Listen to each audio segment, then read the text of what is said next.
Hello friends, good morning, જય શ્રી કૃષ્ણ, જય દ્વારકાધીશ. કેમ છો બધા? મજામાં ને? તો સ્વાગત છે તમારા આજના નવા વિડીયોમાં. અને અત્યારે જો બપોરનો 1 વાગી ગયો છે અને જોરદાર વરસાદ આજ સવારનો ચાલુ જ છે. અત્યારે જો તમે જોઈ શકો છો બધી શેરીઓમાં ભીનું ભીનું થઈ ગયું છે.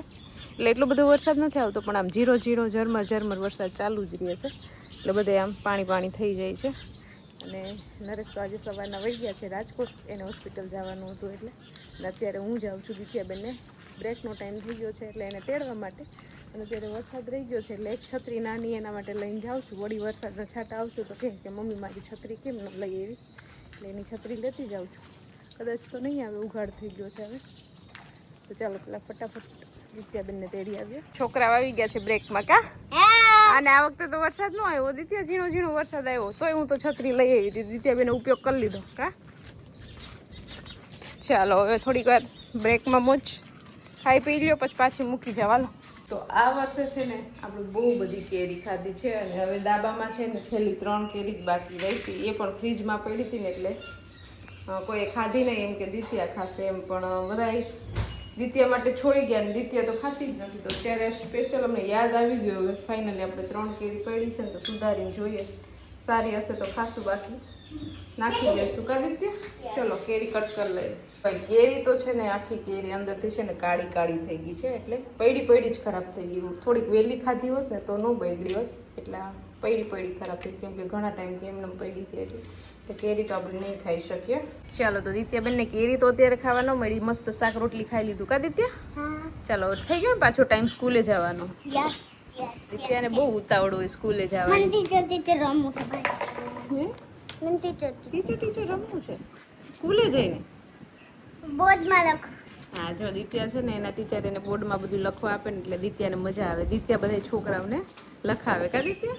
હા, અત્યારે પાછી લખાવીશ. સારું, ચાલો તો દિત્યાબેનને મૂકી આવીએ આપણે આરામથી સ્કૂલે, અને પછી આપણે આરામ કરીએ. તો અત્યારે વાગ્યા છે સવારના 6:30 અને આપણે આજે વહેલા ઉઠી ગયા છે, કેમ કે અત્યારે મારે જવાનું છે રાજકોટ એક દવાખાનાના કામ માટે. જરા વરસાદ આવે છે અત્યારે. મારે જવાનું છે સ્કૂટી લઈને રેલવે સ્ટેશન સુધી. હા, રાજકોટ નહીં, ગાડી લઈને પણ જઈ શકું, પણ ગાડી લઈને ન જવાનું કારણ તમને પછી કહીશ, પછી ક્યારેક કહીશ, બરાબર? આગળ જઈને કાં ભાઈ પછી ક્યારેક રેનકોટ પહેરી લઉં એટલે વાંધો ન આવે. ચાલો તો તમે બધા કહેતા હોય છે ને હવે ટી શર્ટ બદલાવો, નવા કપડાં પહેરો. આજ જો નવા કપડાં ફાઇનલી આપણે પહેરી જ લીધા છે, તમે જોઈ લો મને નવા કપડામાં.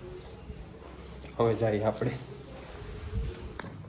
ચાલો રેલવે સ્ટેશન પહોંચી ગયા છે. સ્કૂટી અહીંયા મૂકી દીધી છે, 5 રૂપિયા વાંધાઈને. હવે અંદર જઈએ, અંદરની ટિકિટ તો લઈ લીધી છે. ચાલો હવે આપણે જાય છે ટ્રેન. હવે આપણે બેસી જાય જલ્દીથી ટ્રેનમાં. ચાલો ટ્રેન પણ આવી ગઈ છે ને હજુ 15-20 મિનિટની વાર છે, પણ આપણે ટાઈમે જ પહોંચી ગયા છે. જલ્દી હવે બેસી જાઓ. આપણું વાતાનુકૂલિત છે C1. 10-15 મિનિટમાં ટ્રેન ચાલુ થઈ જશે અને ત્યાં સુધી આપણે છે ને મોબાઈલમાં એક મૂવી જોઈ નાખીએ. રાજકોટ પહોંચીને આપણે 3.5 કલાક જેવો સમય થશે. ચાલો તો અત્યારે જુનાગઢ પહોંચ્યા છે ને થોડી ઘણી ભૂખ લાગી છે. હવે જોઈએ અહીંયા કંઈક મેળ પડે તો અહીંયા ખાઈશ, બાકી પછી નેક્સ્ટ પછી જેતલસર સ્ટોપ છે ત્યાં પછી કંઈક આપણે મેળ કરશું.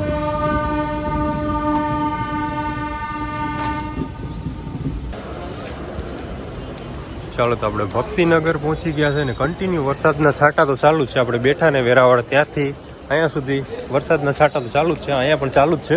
હવે રિક્ષા પકડીને જઈએ સીધા હોસ્પિટલ.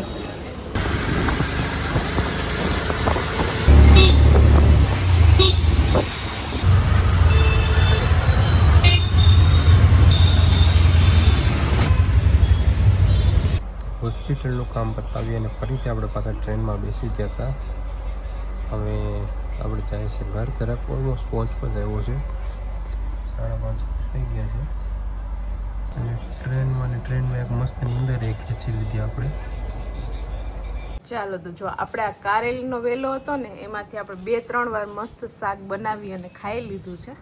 અને હવે આ વેલો વરસાદ આવ્યો ને એટલે ખરાબ થઈ ગયો, જો હવા થઈ ગયા પાંદડા. અને આમાં કારેલા આવ્યા ને એ પણ બગડી જાય છે, જો પીળા થઈ ગયા છે. એટલે મમ્મી હવે વેલો કાઢી નાખે છે કે હવે આમાં કંઈ આવશે નહીં, તો હવે પાછું કારેલા માટે બીજો વેલો વાવવો પડશે ને. બીજું આવી દીધી કાંઈ ક્યાં? અહીંયા અહીંયા. હા, તો જો અહીંયા છે ને આપણે કારેલાનો ઓલરેડી બીજો વેલો વાવેલો જ છે. હવે એમાં જે થાય થશે આગળ કારેલા તો તમને બતાવશું. બાકી આ તો હવે નહીં ચાલે. બીજી વાઈ દીધીની જગ્યાએ હમ ઈ. આ તો હા હે તો આનું શાક બનાવીને ખાવું નકર પછી એને કાઢી નાખવાની છે. ઈ તો આવે જ હતી ને આ ઈ. હમ પાસે થઈ ગઈ હતી, વાંધો ન આવ્યો. 2-3 શાક મસ્ત ખાવા મળી ગયા એટલે હાલે. હા પણ બીજ પાણી લાગ્યું હતું. આ વરસાદનું પાણી લાગ્યું ને એટલે જો આ થોડાક પીળા પડતા પાંદડા થઈ ગયા છે. બરી જાય છે આમ.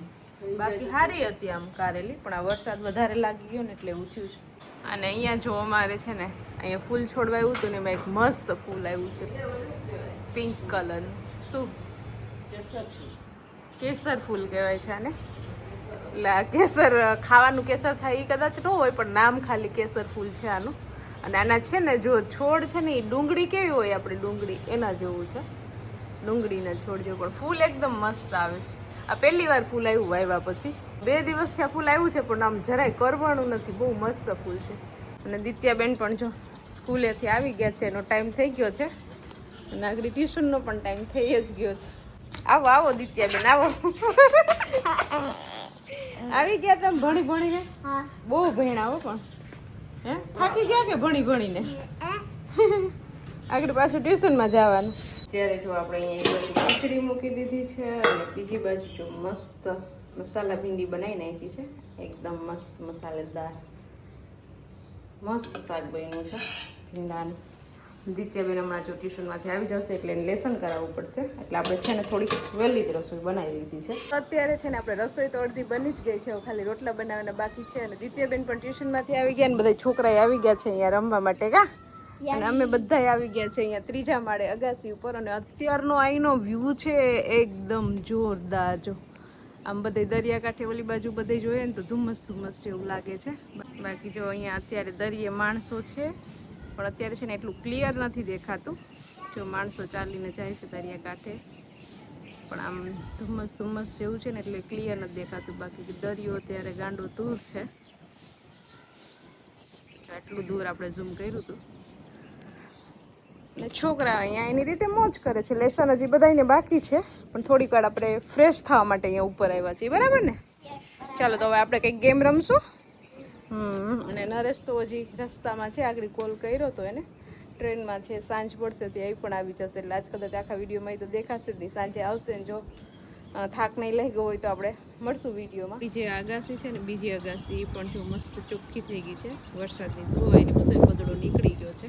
પેલા આપણે ત્યાં રમવા જતા કા, હવે અમે 3જા માળે આવ્યા કેમ કે અહીંથી છે ને આખો વ્યૂ દેખાય બહુ મસ્ત, આખા ગામનો વ્યૂ દેખાય અહીંથી. ત્યાંથી એટલું બધું કંઈ દેખાય નહીં એટલે હવે ત્યાં નથી જતા. હવે અહીંયા 3જા માળે અમે આવીએ રમવાની. દિત્યાબેને તો સાડી પહેરી છે કા. કઈ ટાઈપની સાડી પહેરી છે? કઈ ટાઈપની સાડી છે? નીચે પાણીવાળી થાય ને. ચલો તો અમે તો મસ્ત મજાનું જમી લીધું છે. અને જમી લીધું ને ત્યાં જ જો નરેશે એન્ટ્રી કરી છે. 14 કલાક પછી પાછા ઘરે આવ્યા છે. સવારની 6 વાગ્યાની વાત હતી. રેનકોટ પહેરીને આ કઈ સ્ટાઇલ છે રેનકોટ પહેરવાની? આવી સ્ટાઇલ તમે પહેલી વારમાં જિંદગીમાં જોઈ. બટન ખુલ્લા હોય અને નીચેથી પેન્ટ દેખાતું હોય. વરસાદ આવે ને હે મોડલ હોય ને આવું જ કરતા હોય. વરસાદ આવે તો નીચે પલળે ને આ ઉપર પલળે.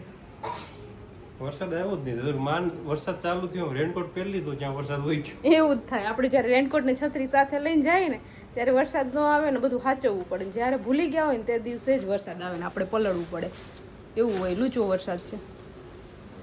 શું કે તમારી ટ્રાવેલિંગ મજા આવી? મજા હું ટ્રેનમાં બેઠે બેઠે ગયો ને પછી બેઠે બેઠે આવતો રહ્યો. કે ફરવા તો ગયા નહોતા? હોસ્પિટલનું કામ થઈ ગયું? શું કીધું ડૉક્ટરે? ડૉક્ટર કે દવા પીવાની. દવા પીધે રાખો, મોજ કરો, દવા પીને મોજ જલસા. અને દિત્યાને આ એના પપ્પા આવ્યા ને તો એના પપ્પાને પૂછવાનું કંઈ એને પૂછ્યું પણ નહીં કે શું કર્યું પપ્પા, શું થયું. ફોન કર્યા દિવસમાં કેટલા 3 થી 4 ફોન એના પપ્પાને કર્યા. ને આવીને જો સીધું બેગ ચેક કરે છે. એને એમ કે મારા પપ્પા શું લાવ્યા હશે મારા માટે. શું લાવ્યા બેન? કંઈ લાવ્યા કે? હા એલા શું છે એમાં? ખારેક જ છે. 2 કલરની ખારેક આવી લાગે કા. એમાં શું છે? બનાના કેળા. હવે દવા હશે, હવે દવા હશે પીવાની, બીજું કઈ નથી. દીકુ અહીં યુટ્યુબનું ચેનલ આપ્યું. યુટ્યુબ નથી. ફાઇલ છે ડૉક્ટરની. ચલો તો હવે જમવાનું અમે બધાએ તો જમી લીધું છે, તમારે એકને બાકી છે. તો સવારે મેં તમને કીધું હતું કે આપણે જવાનું તો આપણે ગાડી લઈને પણ જઈ શકીએ, પણ ટ્રેનમાં જવાનું મેઇન કારણ શું છે ખબર છે તને? નહીં શું છે? નથી ખબર? તો ટ્રેનમાં જવાનું મેઇન કારણ એક તો સસ્તું પડે. બરોબર. અને સસ્તું પડે એ તો ઠીક છે. હવે અને આપણે ગાડી લઈને જાય ને તો 4000નો ખર્ચો થાય. હાલો 4000 પોહાય, વાંધો નથી. બરોબર.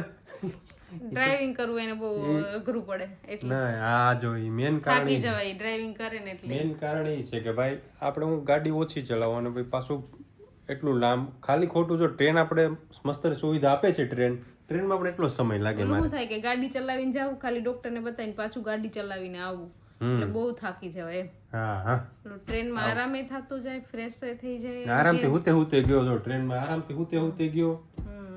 600 રૂપિયામાં ઘેર પહોંચી ગયો. 800 રૂપિયામાં પાછો ઘેર પહોંચી ગયો. ઓલામાં 4000 રૂપિયા ખર્ચો થાય હા, અને આપણું અને આપણે તકલીફ પડે અને રોડ ઉપર પાછી રિસ્ક વરસાદનું રહે એટલે રિસ્ક રહે. ઓલું ટ્રેનમાં આવો ભાઈ આરામથી હવે ઈ લોકો પાયલટીની રીતના કરે. અને રાજકોટમાં છે ને ભાઈ આપણે ઘણા બધા સબસ્ક્રાઈબર મળ્યા હતા. આમ નોર્મલી ઘણા બધા તો જે ફિમેલ હોય ને એ દૂરથી જોઈ અને પછી આમ સ્માઇલ કરી લે કે પછી આપણે સામે જોઈ રાખીએ એટલે આપણે ખબર પડી જાય કે હા ભાઈ આપણે જોઈશ એમ. ફિમેલ ભાઈ બોલાવા ન આવે, પણ છોકરા હોય ને છોકરા તો એ નરેશભાઈ એ નરેશ ત્યાંથી શરૂ કરે. એ તો દિત્યાન પપ્પા એ છોકરા તો એવું હોય રેડ ઉપાડે. છોકરા ઘણા એટલે આમ હરખાઈ જાય એમ કે આ અહીંયા ક્યાંથી એમ છોકરા ઘણા એમ એને પડે આમ મળ્યા હતા. ઉત્સુકતા થાય, બોલાવાની ઈચ્છા થાય છોકરાઓને. અને લેડીઝ લોકોને કેવું હોય કે કેમ બોલાવાની, નહીં હોય તો પછી એમ થાય કે આપણું ઓલું થઈ જાય એમ. નહીં ઈ જ વ્યક્તિ હશે એમ વિશ્વાસ ન આવતો હોય એને. અહીંયા વિડીયો કરી દે એન્ડ. તો આજનો અમારો વિડીયો કેવો લાગ્યો ત્યાં નીચે કોમેન્ટ કરીને કહેજો. અને સબસ્ક્રાઇબ ન કર્યું હોય તો સબસ્ક્રાઇબ કરી દેજો. બાય, ગુડ નાઇટ, સુઈ જાઓ.